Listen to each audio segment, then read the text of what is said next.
모든 비밀이 풀렸습니다. 왜 이런 내용을 이재명 국감에서 한 번도 언급 안 한 것인지 답답해서 제가 말을 하겠습니다. 왜 이재명과 친형 이재선이 갈라졌을까요? 한 10년 전쯤에 SBS에서 K-POP 스타라는 오디션 방송을 열었습니다.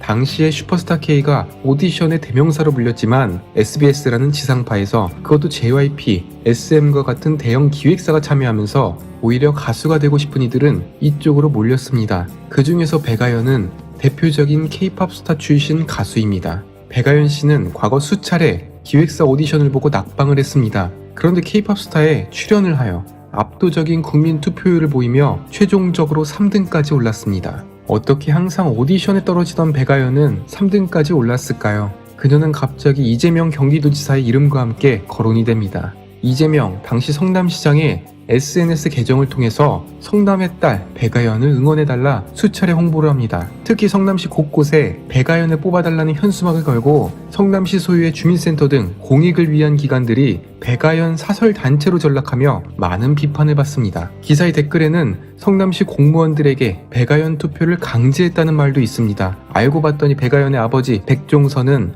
이재명의 수행 비서이자 오른팔, 그 백종선의 남동생은 이재명이 데리고 다니는 비서 중 한 명, 남동생의 부인은 이재명의 공보관 중 한 명, 그 여동생은 성남시 산하 공무원, 떠도는 말에 의하면 이재명 부인 김혜경의 비서로 활동하고 있다는 글도 보이는데 이것은 팩트체크가 되지 않은 의혹으로 봐야 할 것 같습니다. 그리고 여기서 이재명 지사의 친형 이재선 회계사가 등장을 합니다. 실질적으로 이재명이 친형을 병원에 강제로 입원시켜야겠다는 계기가 된 사건이 궁금했습니다. 그리고 이재선 씨의 친딸이 증거들을 갖고 나오며 이 모든 일들이 백아연의 아버지 백종선 때문이라는 분석이 제기됩니다. 우선 이재명의 친형 이재선 부부의 생전 언론 인터뷰를 살펴보겠습니다. 몇 없는 부부가 같이 나오는 인터뷰 내용입니다. 통일 오도신문의 편집국장 인터뷰하며 직접적으로 물어봅니다. 왜 이재명과 형제 간의 갈등이 시작되었냐고요. 이재선 씨는 이제 형제라는 말도 쓰기 싫다고 합니다. 재명이가 성남시장이 되고 나서 모라토리엄을 선언한 데에 대하여 본인이 회계사로서 성남 홈페이지에 비판글을 게재하며 시작되었다고 답합니다. 모라토리엄이 뭐냐면 지불유예입니다. 저는 쉬운 말로 배째라고 표현하고 싶습니다. 성남시가 돈이 없으니까 국가에 빌린 돈을 안 갚겠다고 선언을 한 것입니다. 오히려 돈을 빌려준 국가에서 이재명을 달랩니다. 많이 갚을 필요도 없고 1년에 몇백억만 갚아라. 그러면 넘어가 줄게. 그러나 이재명은 정말 유례없는 지자체 모라토리엄을 선언해버린 것이죠. 그런데 실제로 성남시 상황은 달랐습니다. 당시 성남시의 재정 자립도는 경기도 내에서 1위였습니다. 오히려 국가로부터 가장 자유로운 상태였습니다. 그리고 이재명이 빚을 못 갚겠다고 선언한 근거로 전임 시장인 한나라당 이대엽 시장이 돈을 펑펑 썼다고 말을 했습니다. 그런데 그 전임 시장에 3천억 빚이 많다면서 정작 이재명 본인은 1조를 들여 택지 개발 사업을 벌이겠다고 공약을 내놓습니다. 그 1조 사업이 우리가 아는 그 사업입니다. 이재명은 얼마 후 부채 6,700억 중에서 4,200억을 갚았다고 자화자찬했습니다. 한나라당이 빚을 낸 것을 자기가 갚았다고요. 알고 봤더니 대부분의 부채는 회계상 자산매각, 지방채 발행으로 갚은 것입니다. 빚을 추가로 내서 돌려막기식으로 빚을 갚았다고요. 자기가 일을 잘해서 갚은 게 아니라는 말입니다. 어떤 사람이 빚에 허덕여서 갖고 있던 차를 팔아서 갚았다고 해봅시다. 그러면 그 사람은 돈 관리를 잘한 건가요? 아니죠. 이재명이 이렇습니다. 그래서 제가 이재명 지지자들이 우리 경기도지사님은 경기도의 빚을 다 갚고 일도 잘하신다 이런 소리를 하면 대응도 안 하는 것입니다. 계곡 불법 영업 철폐도 결국 남양주에서 먼저 한 것을 가로채기 한 것이 드러났잖아요. 친형 이재선 씨도 이런 돌려막기를 모를 리가 없죠. 본인이 회계사고 모든 상황을 아니까 비판글을 올렸습니다. 그때부터 이재명과 성남시에서 엄청나게 난리를 칩니다. 특히 이재명의 부인 김혜경도 이재선 씨의 부인에게 전화하여 당장 글을 내리라고 말합니다.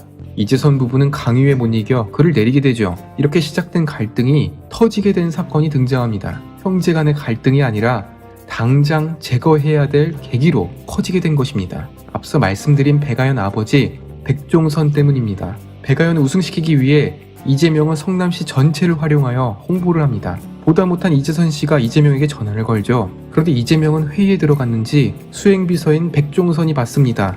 이재선 씨는 백종선에게 일침을 가합니다. 당신이 성남시장을 모시는 수행비서이면 몸가짐을 조심해야 한다. 지금 성남시가 하고 있는 백아연 홍보를 멈추라고요. 그러자 백종선은 그때부터 엄청난 분노를 느낍니다. 감히 사실관계에 대한 해명도 없이 내 딸의 이름을 거론하였다고 소리를 칩니다. 그때부터 백종선은 바로 다음날 하루에 무려 107통의 전화와 문자를 합니다. 이재선의 가족들의 번호를 모두 알아내서 휴대폰과 집전화로 계속 폭언을 하였습니다. 제가 지금 유튜브 규정 때문에 직접적으로 언급을 못하겠습니다. 순화해서 표현하면 만약에 나를 한 번 더 건드리면 너를 묻어버리겠다고까지 말합니다. 그런데 여기서 아주 충격적인 반전이 있습니다. 백종선이 하루에 100통 이상의 연락을 하며 도발을 하고 이재명도 하루에 30통 이상을 했다고 합니다. 왜 그런가 하니 이렇게 도발을 하면 이재선 씨도 화가 나지 않겠습니까? 그래서 그 친형도 분노의 답장을 하면 그 내용들을 모두 수집하여 모았다고 합니다. 이 내용들을 취합하여 나중에 병원에 입원시키기 위한 근거로 활용이 되었다는 것입니다. 제가 추측한 것이 아니라 이재선 씨의 친딸이 이렇게 말한 것입니다. 결국 사람을 극한으로 몰아서 일부러 도발을 하게 하고 약을 올려서 병원에 강제로 입원시키려는 계획을 세웠고 성공했죠. 지금 잘 알려진 김사랑 씨의 사건과 아주 흡사합니다. 사람만 바뀌었지 그 과정은 똑같습니다. 결국 이재명의 병원 강제 입원 계획은 바로 백아연 아버지 백종선의 트레이드 마크라고 보시면 될 것 같습니다. 이재명은 자신에게 거슬리는 친형을 착실하게 제거하는 오른팔 백종선을 위해서 백아연 홍보에 최선을 다합니다. 특히 백종선의 일가족 3명을 모두 공무원으로 임명시키는데 그들 중 시험을 본 사람은 아무도 없습니다. 그 백종선은 결국 2014년 버스 노선 증설 대가로 2년간 2,600만 원과 해외 골프 접대를 받은 사실이 걸려 징역 10개월 실형을 선고받습니다. 이재명은 그를 아무 상관없는 사람이다. 이미 나간 사람이라고 칭했습니다. 어째 지금 변명이랑 똑같습니다. 그 백종선이 뜬금없이 2017년에 등장합니다.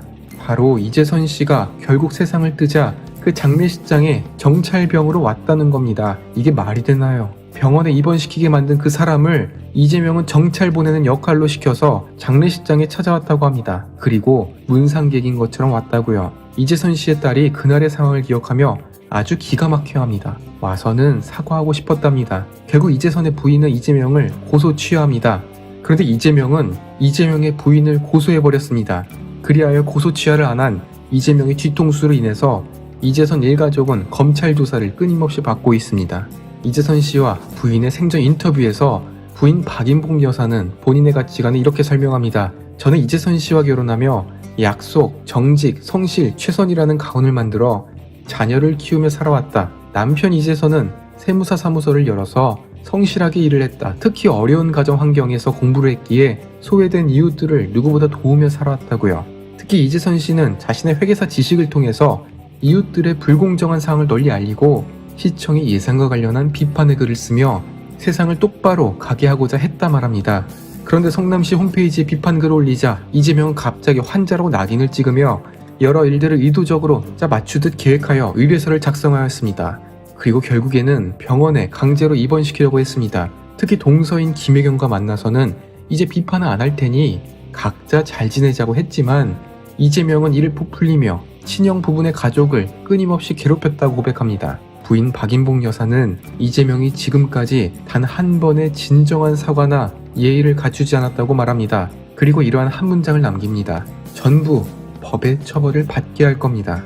이 인터뷰는 2017년 1월에 했습니다. 그리고 이재명은 성남시장의 공을 바탕으로 경기도지사까지 잘 나갔습니다. 그리고 이렇게 모든 비리가 밝혀집니다. 만약에 이재명이 성남시장만 했다가 발을 뺐다면 잘 먹고 잘 살았을 겁니다. 그러나 대통령이라는 분에 안 맞는 욕심을 부리다가 탄로가 났습니다. 조국도 민정수석만 하다 떠났으면 몰랐을 테죠. 결국 죄 지은 자는 언젠가는 처벌을 받게 됩니다. 주변 사람에게 어떻게 대했는지 자신의 행실로 인해서 그 화살이 되돌아오기 때문입니다. 지금까지 시청해주셔서 감사합니다.